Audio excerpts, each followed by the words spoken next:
breathing room rather than force a stalemate, which allows the team with the better advantage to kind of snowball and continue to snowball throughout the entire game. And with that all said, we are jumping into the second game, match number 2's drafting. As we have Fanny that has been banned by Smart Omegas themselves, followed by a Arlet, Feramis, and Chip. At this point in time, Jusin and Ling is still available.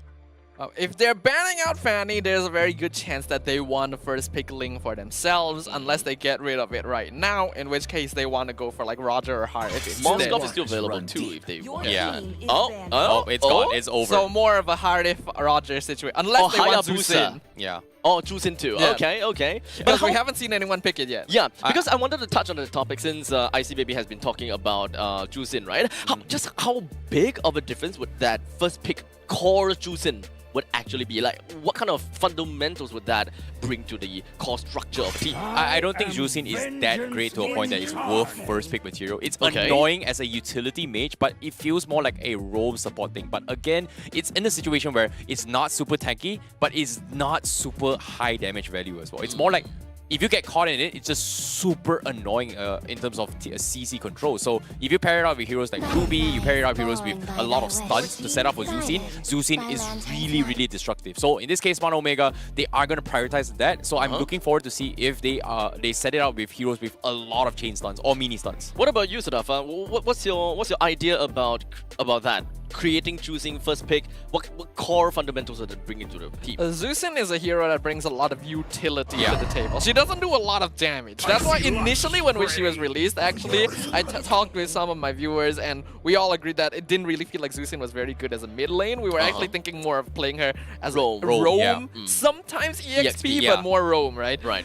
I definitely do think that the players have figured out that she's still pretty solid in mid, but you do lose a little bit of mid lane priority. In exchange, you get a very powerful form of CC that unfortunately is only the most effective against like slower frontline heroes. But would lane priority in the mage role really that big of a difference though? Because we have been seeing a lot of times where the mid lane is constantly tagged with the roamer, especially when it comes down to picking up a concussive blast at the same time. So you will be able to clear out waves just as fast, and in fact your roamer could potentially be able to just make the opponents cower away too. I think it's more like Jusin is very, very good at taking individual fights rather than a 5v5 fight, personally. So I think Jusin is in a very unique situation where if you put Jusin alone to roam instead of following the roamer, he can make better plays on its own rather than forcing a 5v5 fight, where if he gets the proper setup, it's great. But in this case, I like how Smart Omega has brought in the Ruby, which helps Jusin a little bit more. Exactly. So this is where the dynamic is very different, right? Usually mages, they are the one that clear the wave, while your roamer is the one that pokes the enemies to a certain extent. But when it comes down to Jusin in this fundamental, it's Jusin that pokes the enemies, while the roamer is the one that clears the waves. Yes. It's the constant fear of being peeled. Is the factor that pulled back as well, which makes Jusin in a very, very unique situation. Because if you pay attention to the lantern, right? If you put the lantern and not move it not pull, that's a longer duration stun compared to dragging them back. Oh, okay. You can actually extend the levitation if you Before just you pull not them move back. it. Not even pulling, just extend it right there. But would you be able to extend it to a certain extent, then pull them back? Like A little bit, but it's very minuscule compared to just leaving it there. I see. Interesting. Haven't played a lot of Jusin myself, so this is good to hear This about. information, But it's basically it's not an uncommon thing, right? Even in the past, when we had mages that weren't particularly good at clearing the waves, you would always pair them up with something like Grok, for example, so that you still clear the mid wave and then you have a duo roaming around. Correct. I think it comes down towards the itemization as well, because if you talk about Jusin's itemization is definitely Clock of Destiny as a first item to kind of compensate with the mana regen situation. But the problem is, if you want to pair Clock of Destiny, the next item is going to be the Thunderbelt. So either or, these two items kind of work hand in hand. But the problem is, Thunderbat is able to proc stacks with basic attack, and Jusin is not a basic attack hero. Understandable. Now, of course, we have talked a lot about Jusin. So let us just put ourselves back on track here with the entire of the bans and the picks. Whereas Smart Omega have picked out Jusin, Claude, and Ruby, which we have very briefly, not briefly, where we have been talking about it the whole time. While you do Red Giants, the one that we want to keep our eye out for, we have Roger Zask again, as well as a Terizla. I like that Smart Omega is setting up in a situation where they're trying to go for a perma-lock strategy, right? So most likely they are leaning on towards Minotaur, but I'm not sure if Yudu Red Giants will deny this or not, because seeing how Smart Omega leans on the conversation here, it means that considering game 1, right, we saw like a brawler conversation for Yudu Red Giants. If they mirror this for Smart Omega, this is a better conversation for Smart Omega from game 1 compared to game 2, if they lean towards the Minotaur composition. But I do see a Julian onto the screen here, so we might see a Julian jungle coming from Smart Omega. Oh, okay. More CCs again to pair up with the Zusin. Makes a lot of sense too, because like you see how many assassins Omega has banned. They have banned 4 different assassins, and they're picking up the last meta one, which basically says like, okay, we're not giving Skies any assassins at all this game since they decided to leave him for last. So maybe we'll see Skies go back to something like the Alpha, which is a little bit of a fallback for them. Okay. For now, though, what I worry about is whether there's enough front line for Omega. More crowd control. They did get Grok, so yes, a lot of CC. This is like when Smart Omega is asking their players like, how much crowd control you want? Yes. Yes. All of it. Yeah, I think now Yudu Red Giants, they might fall back and just let Skies play Fredrin instead. Really? Yeah. How about a Roger jungle? No. You 100% do not go Fredrin here. Fredrin is like the best hero for Zeus in the counter. Yeah, you're right. Now they mention it as well. That's an awkward situation. Mortis maybe? Especially since crowd control is one, definitely Fredrin's one of the main problems also, right? I do actually agree that Roger jungle may be an option. Right? Yeah, Roger jungle And then maybe. Ruby gold lane again? Okay, you're right. It is going to be a Roger jungle. Harif has leaked all the way through again. because Roger and Claude were both picked very early on, and both teams are thinking, okay, gold lanes have been picked. We don't need to ban any more gold lanes. So Red Giant just waits until the very end. Roger can definitely still pull a lot of weight when it comes down to jungle, except for the fact that I absolutely love to watch Sekai's onto the jungle role. But hey, you know, Marksman Fighter is still something that I can potentially dig. I mean, he's played it before. I mean, a few times, yeah. Yeah. And he does perfectly fine with it. I feel like Yudu Red Giants has a much difficult composition to play. Smart Omega has an easier ones, but these are world champions for a reason, right? So I feel like the drafts feel favorite towards Smart Omega a little bit, but I still think Yudu Red Giants might take this. Honestly, I really do want to see exactly what kind of strategy does Smart Omega really have for us, because there's a lot of crowd control. It is kind of like an ultimate fiesta to a certain extent as well. Not as bad as, oh, I'm putting Valentina, putting Faramis, or putting Minotaur. It's not that kind of thing, but the main thing is the ultimates of each teams ultimately is going to play a very, very big part when it comes down to the Way of the Dragon in order for the Harif to really lock someone down, or sorry, Harif to really single someone out. So thank you so much once again to Icy Baby as we move on to game number 2. Alright, let's see whether or not the Red Giants will be able to take this 2-0, or if Smart Omega will show us that they are not past their glory days. Like you guys already mentioned, Smart Omega has a lot of crowd control to work with, and with a hero like Grok, it does mean that they can already exert some pressure on the map quite early on. But they do also have to be quite careful, because the... Oh, hold on. Ouch, that is actually quite a lot of damage. I mean, we're talking about level 3 Julian after all. That's the one thing about Julian as well. He reaches his peak at level 3 rather than level 4. That a lot of other junglers would have to wait for before they're truly able to fight. And that means that the timeline for this hero is a lot earlier, which is very appropriate for a meta where early game aggression is promoted.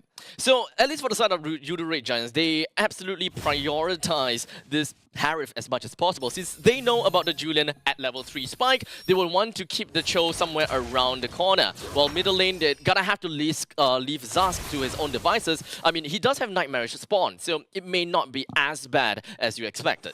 Yeah, on paper, we should definitely see more attention from the Red Giants towards gold lane because Terizla is Terizla, Zaz can handle himself, and we already know that Harif needs to win lane against Claude. But Sekais here have decided to join into the fray while absorbing, or rather eating, almost the entirety of that enhanced side. Cram immediately flickers himself towards his turret just to make sure that he don't get caught out by Ryota or Ukir. Ukir is still a tad bit more to level 4, and there we go, level 4 already, pretty much prepared to go big or go home.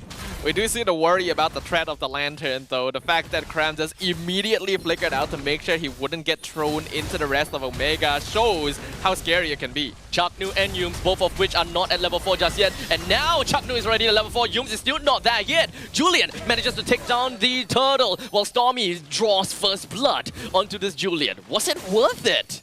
I do think that from a team perspective, getting Turtle is more important, but from an individual micro perspective, being able to trade Turtle for first blood on the enemy jungle is very valuable, especially in a Roger versus Julian situation, because the latter should usually be the one coming out on top.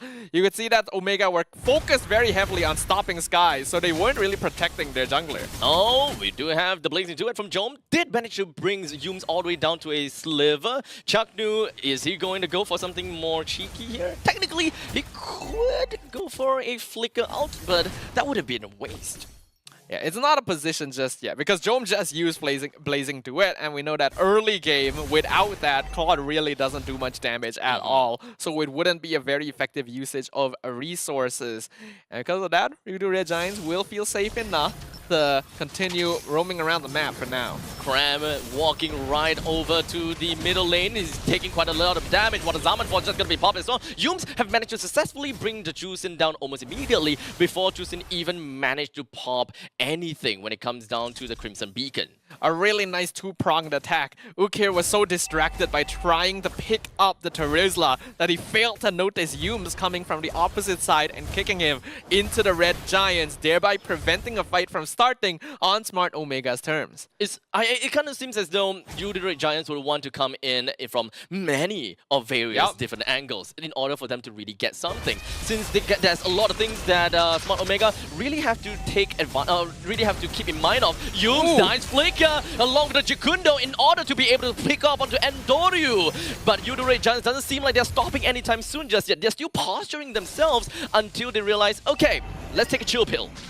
We just saw another reason why Zast is so strong right now. Stormy was literally being pincered by 4 members of Omega. He pops into his ultimate, and he's just absolutely fine. Even able to mass stun and buy time for the rest of the Red Giants to come by and provide backup and get another kill on Andoryu. We immediately see the Red Giants controlling this early game again. Like as though nothing happened. Oh. In the meantime, down in the bottom lane, Yums has suffered so much damage. But because of Chaknu's barrier, has managed to make sure that he blocks out Yums' escape. That is a Roma for a Roma trade. Nothing too valuable being lost. Yeah, it's not too bad though, because Smart Omega are behind. Being able to trade 1-for-1 is pretty good, even forcing out some extra resources from the Red Giants. Unfortunately, the Turtle still gonna take another 80 seconds before it comes up, so the timeline of that wasn't the most efficient from Omega. I would say that Yudu Red Giants, they have definitely been on the ball quite a lot, but most of these games or most of these fights really comes down to the middle lane, and it's been more or less a brawl game thus far. Why is that so? Because, again, EXP lane going to be totally fine. Even Cram has actually already unlocked himself from the lane, so he's able to start roaming over to mid. And by putting more of their resources in the mid lane, Red Giants understands that Omega is a team that needs to fight together. Thereby, by putting themselves in the mid lane, they're actually indirectly drawing attention away from Innocent as well. So they're just pretty much pulling the EXP play in the middle lane instead. Because they know that, like, if Smart Omega ignores them and goes for a full gank onto Innocent, yes, Harif might die, but they unlock mid lane priority. Okay, so it's all about a game of trade. Whichever that they would prefer to trade out. And for Smart Omega, they know that they cannot afford to trade mid-tier 1 for Innocent. 1 kill on Harif won't affect him too much at this stage.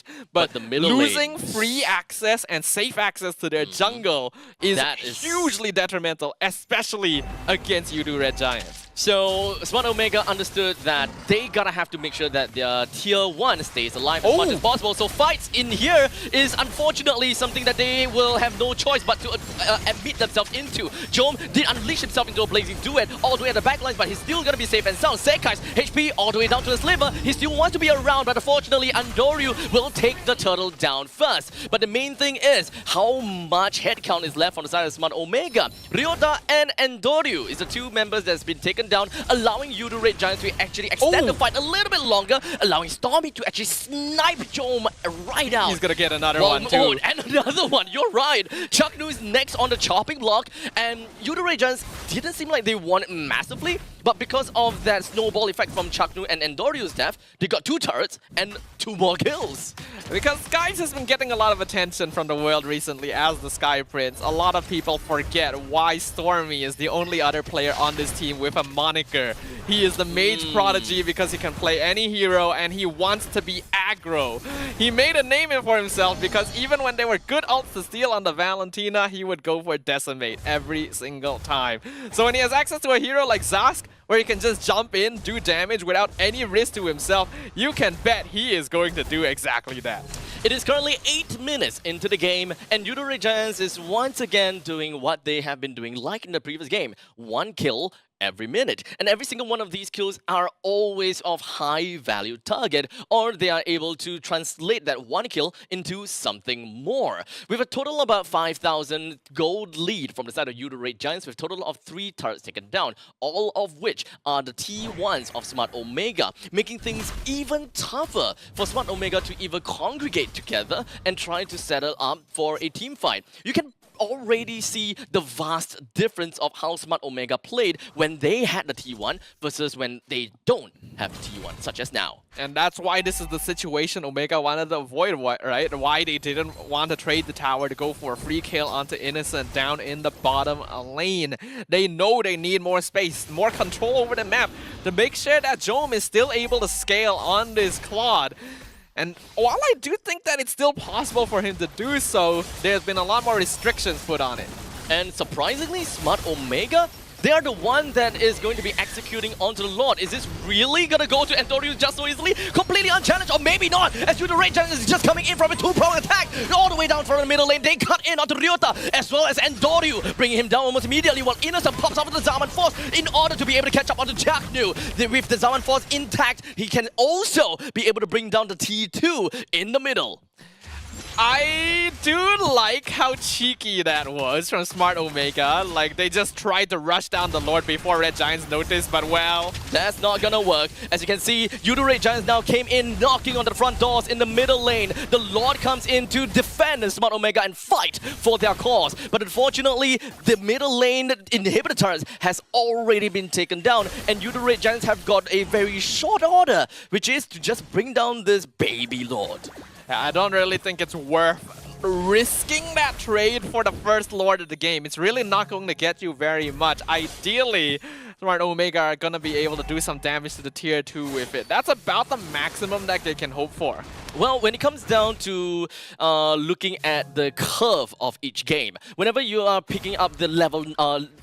whenever you're picking up the 9 minutes Lord, what you're looking out for is to exterminate all of the outer turrets. While for 12 minutes onwards, you will want your Lord to take the inhibitor turrets. So Yudo Red Giants is way off curve. They've already managed to get themselves the first inhibitor in the middle lane, even without the use of a Lord. So this Lord for Smart Omega ultimately did absolutely nothing for them.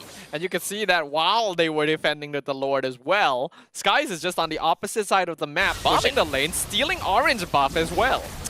That's definitely just all about the macro game that we ultimately can expect from the side of Yudo Red Giants. But this is something a little bit sneaky from the side of Sekai's. He's hiding down in the bottom lane, just inhibiting the opponent's jungle, but he's also clearing some of these out just so that he will be able to choke Smart Omega a little bit more.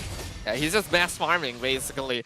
And by splitting their resources across the map when Red Giants are already in full control of the game, they're also able to make sure they scout out any movements that Omega might go for. If they see them down bottom, then you push up top lane, and vice versa, thereby not allowing Smart Omega to ever take a step outside of the safety of their base. So we are essentially back to the curve, whereby both teams are just waiting for the neutral objective in order for them to even have a motivation as to when are we going to push and how are we going to push. Yeah. Ordinarily, you would see Red Giants try to force something out, but because Guys is on a Roger instead of something like a Ling or Fanny, it's a lot less safe for Red Giants to do so. And it also means that they're a lot stronger in a 5v5 instead. So they're able to just slow down the game, go for the Lord instead, and that does make life very difficult for Smart Omega. They have a lot of CC, but at an 8k deficit, their damage is not going to be enough. Red Giants' game plan at this point in time really feels like they are just kind of baiting and switching. They are pretty much going to be putting Cram all the way in the front line to bait something out, but in the meantime, Ryota all the way in the heart of the enemy is just going to be locking down onto Stormy, but Stormy says no, he's back in for more fights, while Innocent off of the sidelines brings Ryota down as well.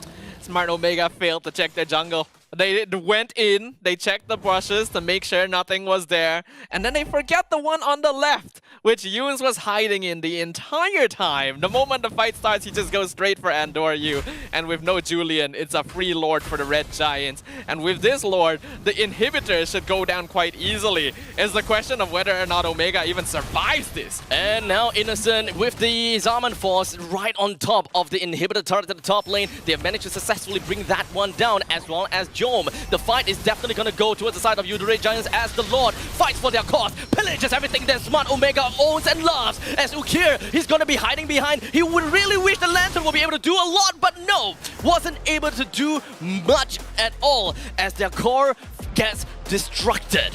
A surgical victory from the Yudu Red Giants here, limiting the possibilities of Smart Omega right from start to finish. And it just seemed like child's play for the MSC champs.